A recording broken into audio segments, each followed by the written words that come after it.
네, 오늘은 그 풀페이스 필러에 대해서 설명을 드리겠습니다. 해부학 사진이 있기 때문에 일반인 분들이 보기에 좀 어려울 수 있으므로 이쪽을 공부하는 분들만 보시면 좋겠습니다. 필러의 종류. 필러는 히알론산 필러와 PCL 필러, 그리고 반영구 필러 등이 있죠. 요즘은 주로 히알론산 필러를 많이 사용을 합니다. 히알루로니데이제로 녹일 수 있기 때문에 문제가 있다 하면 녹일 수 있기 때문에 유용합니다. 모노페이직 필러는 차르게 성상을 띠고요. 바이페이직 필러는 모래의 성상을 띱니다. 필러 입자가 있고 프리 HA 두 종류이기 때문에 바이페이직이라고 합니다. 그리고 모노페이직은 그 입자, 필러 입자만 그 균일한 필러 입자만 있기에 그 모노페이직 성상의 하나인 필러라고 합니다. 점성이 좋고요. 바이페이직은 탄성이 좋습니다. 해당하는 필러로는 대표적인 거가 주비덤, 레스틸렌이 되겠습니다. 피부의 두께는 이마는 1mm, 1.1mm 정도, 코, 그리고 볼 1.2mm 정도입니다. 그러니까 생각보다 좀 얇다고 볼 수가 있겠습니다. 피부의 혈관 분포이고요. 이 부위의 혈관도 이런 분들이 한 80%, 이런 분들이 한 20%, 개인마다 다양합니다. 신경이 나오는 부분이고요. 동공 안쪽과 인너 칸투스 위쪽에서 신경이 나온다고 보통 하죠. 그래서 마취할 때 한 번에 전체를 마취해 주는 것이 피부를 뚫을 때 통증이 있기 때문에, 그리고 지방층을 지날 때에는 통증이 별로 없습니다. 그래서 한 번에 이 부위를 마취를 하고 들어가서 빼면서 마취를 해주면 통증을 좀 줄일 수 있습니다. 피하 지방 두 번째 층인 피하 지방층은 층마다 좀 다릅니다. 그리고 필러를 할 때 크게 중요하지는 않습니다. 말라 페페드는 이제 앞광대 쪽에 두 번째 층의 지방층이고요. 깊은 지방으로 부칼 페페드가 있고요. 관자 쪽과 볼, 마세터 머슬 아래쪽까지 길게 연결이 되어 있습니다. 요 그림이 중요한데요. 스마스층을 아는 거가 중요합니다. 보통 플라타이즈마 머슬과 볼 쪽에 스마스층, 그 다음에 슈퍼피셜 템포랄 파시아가 이제 스마스층이라고 알고 있는 부분이죠. 그 외에도 앞면에 있는 근육은 표정근은 대부분 다 스마스층이라고 보면 됩니다.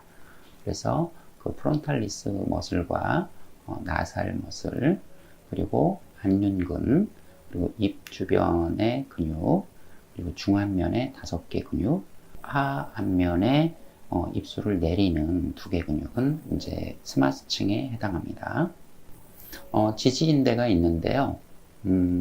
피부가 있고, 그 다음에 지방층이 있고, 그리고 스마스층이 있고, 네 번째 층은 보통 지방층이든지 아니면 빈 공간에 해당합니다. 그리고 5번째 층은 골막일 수도 있고요. 파리에토 마세터 파시아나 딥 템포랄 파시아이기도 하죠. 요 그림을 보시면 간단하게 오비탈 리테인 리가멘트와 말라 리테인 리가멘트, 마세터릭 리테인 리가멘트를 알 수가 있습니다. 그래서 안면부를 보면 이렇게 선이 그려지죠. 그리고 요 부위에 네 번째 층에 있는 지방층이 숲에 해당합니다. 그래서 오비탈 리테인 리가멘트, 말라 리테인 리가멘트, 마세터링 리테인 리가멘트, 이 정도는 알고 있으면 좋겠고요. 여기에 리테인 리가멘트가 있어서 음식을 먹을 때 뒤쪽으로 허니에이션이 안 되겠죠. 그리고 오비탈 리테인 리가멘트라고 했는데 이건 명칭이 오큘라 리테인 리가멘트로 하면 더 정확할 것 같은데 오비탈 리테인 리가멘트라고 합니다. 요 내용이 좀 중요하고요. 2008년도 더마톨로직 서저리에 플라타이즈마 머슬과 프론탈리스 머슬, 그리고 오비큘라리스 오큘라이 머슬, 그리고 미드페이스의 르베이터 머슬, 그리고 오비큘라리스 오리스 머슬, 요거를 스마스라고 정의하였습니다. 그 외에 안면, 입술을 앞면에서 입술을 내리는 두 개 근육도 스마스층이고요. 요건 성형외과 책인데요. 1번과 2번이 스마스층에 해당하는 근육입니다. 3번과 4번은 그 스마스층보다 아래에 있고요. 지금 이렇게 해서 암기를 하려면 어렵기 때문에 이쪽으로 암기를 하는 거가 훨씬 수월하겠습니다. 다시 한번 리뷰를 하면요. 스마스층은 알고 있는 그 스마스층, 플라타이즈마 머슬, 슈퍼피셜 템포랄 파시아, 그리고 프론탈리스 머슬, 그리고 코의 나살 머슬, 그리고 안윤근, 그리고 입 둘레근, 오비큘라리스 오리스 머슬, 그리고 중안면에 하나, 둘, 셋, 넷, 다섯 개 근육. 성형외과 책에서는 여기 세 개 근육만 스마스층이라 하였지만 2008년도 더마톨로직 서저리 논문에서는 여기 다섯 개 근육을 다 스마스층으로 보았습니다. 그리고 입술을 내리는 두 개 근육도 스마스층이고요. 그럼 스마스층이 아닌 근육은 멘탈리스 머슬, 요 근육과 부시네이터 머슬, 마세터 머슬, 템포랄리스 머슬, 크게 보면 4개는 스마스층보다 더 아래에 있는 근육입니다. 쉽게 리테인 리가멘트는 이렇게 3종이 있고요. 스마스층은 스마스, 슈퍼피셜 템포랄 파시아, 그 다음에 근육, 표정근으로서 이런 부위별로 근육이 있습니다. 중안면에 5개 근육, 하안면에 2개 근육, 그리고 그 오비큘라리스 오큘라이 머슬, 오비큘라리스 오리스 머슬, 프론탈리스 머슬, 플라타이즈마 머슬.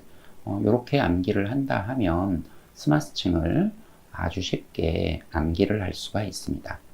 딥팻은 크게 3종류가 있는데요. 그 외에도 있지만 숲이 있고 딥 칙팻, 그리고 부칼 펫패드가 있습니다. 이 중에 요거는 4번째 층이고요. 요거는 아래에 위치하는 지방입니다. 요거는 이제 책에 있는 거고요. 요거는 이제 제가 주입해야 할 부위를 정리한 겁니다. 캐뉼라는 그러니까 개인마다 다 다르겠고요. 이제 제가 좋다 하는 생각이 드는 방식을 설명을 드리도록 하겠습니다. 21게이지 캐뉼라를 사용을 하고요. 이마와 눈밑과 애교는 23게이지를 사용을 합니다. 미의 3요소, 이거 제가 만들어 보았는데요. 일단 대칭, 그 다음에 라인, 그 다음 볼륨. 그래서 대칭이 맞느냐, 라인이 매끈하냐, 그 다음 볼륨이 나올 부분에 나왔느냐. 이게 갖추어주면 더 아름답게 보인다고 봅니다. 이마 쪽의 필러 방법이고요. 이마에서 주의할 점은 위쪽에서 하는 거는 위험하다. 실명 가능성이 있으니 아래쪽에서 자입하는 게 좋습니다. 관자 쪽은 보통 요 부위에 펀치를 해서 2번째 층이나 4번째 층에 필러를 주입합니다. 눈꺼풀도 할 수가 있고요. 애교 쪽도 할 수가 있고 눈밑과 앞광대 부분도 필러를 많이 합니다. 요 그림에서 보시면 요렇게 라인이 그어지죠. 그래서 여기가 오비탈 리테인 리가멘트, 요게 말라 리테인 리가멘트이고요. 여기가 볼로 간 부분이 4번째 층에, 즉 3번째 층인 안윤근 아래에 숲이 있는 겁니다. 팔자와 앞볼도 필러를 할 수가 있고요. 보통 2번째 층에 넣는 거가 제가 볼 때 필러가 위로 올라가는 거가 적은 것 같습니다. 보통 2번째 층에 넣어야 양도 적게 사용을 하면서 효과적으로 올릴 수가 있습니다. 옆볼 쪽은 여기도 간단하게 채워줄 수가 있고요. 코 필러에 대해서 보시면 코 쪽은 실명이 가장 많이 발생하는 부위입니다. 과거에는 이마 쪽이었는데 요즘 한 2, 3년 전부터는 코 쪽의 빈도가 가장 많습니다. 이마 쪽은 아래에서 자입을 하면 실명의 위험이 거의 없겠죠.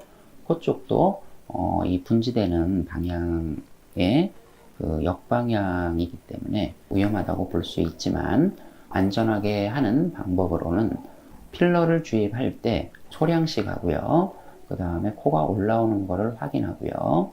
그리고 동맥이 나오는 거를 누르면서 하면 안전하게 필러를 할 수가 있습니다.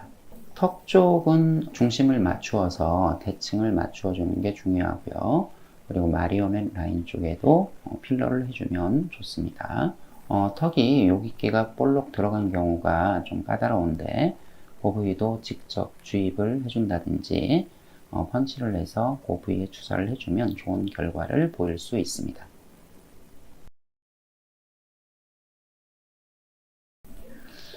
부위별로 선호하는 필러는 필러를 굵은 필러, 그 다음 중간 필러, 가는 필러라 하면 코는 굵은 필러를 사용하고요. 대부분은 중간 필러, 그리고 가는 필러는 잔주름, 애교, 그리고 눈 밑, 그리고 입술, 이 네 부위는 가는 필러를 사용하는 것이 좋습니다.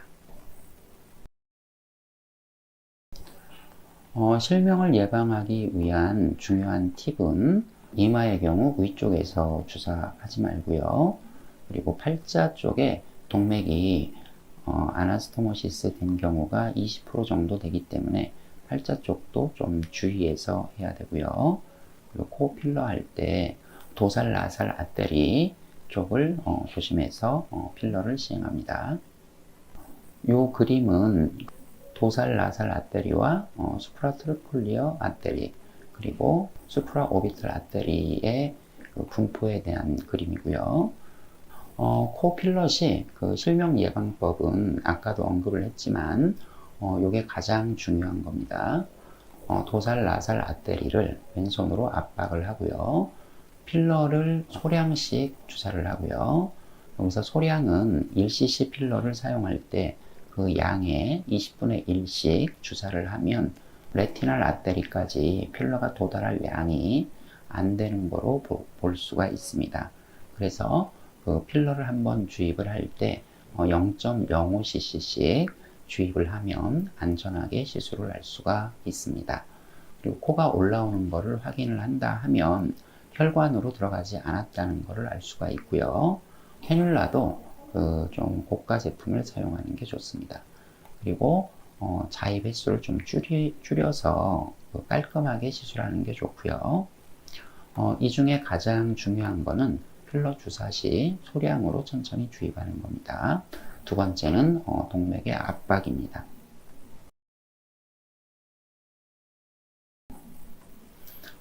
피부 괴사가 발생하는 경우는 뻑뻑한데 필러를 주입을 하면 압력이 높아지겠죠.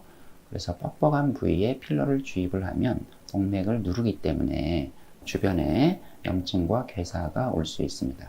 직접 혈관에 주사하여서 혈관이 막혀서 염증과 괴사가 올 수도 있습니다. 근데 보통 캐뉼라를 사용하기 때문에 이 경우가 더 많다고 볼 수 있고, 이걸 예방하는 방법은 필러를 주입을 할 때 압력이 적은 부위에 주입을 하면 사고가 거의 발생하지 않습니다. 뻑뻑한 경우는 캐뉼라를 다시 뺐다가 뻑뻑하지 않은 위치에 주입을 하면 사고가 거의 나지 않습니다.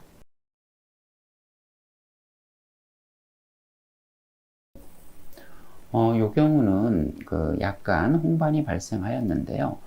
괜찮을 것 같아서 그냥 두었고 이틀 후에 호전이 되었습니다. 이 경우는 1일 후고요.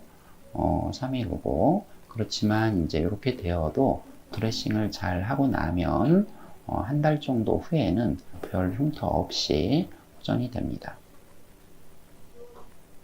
지금 자료는 홍기웅 선생님, 배봉철 선생님, 배성조 선생님, 김희진 선생님의 책을 참조하여 자료를 작성하였습니다. 오늘은 필러 시술에 대해서 알아보았고요. 좋아요, 구독 부탁드리고 다음에 또 뵐게요.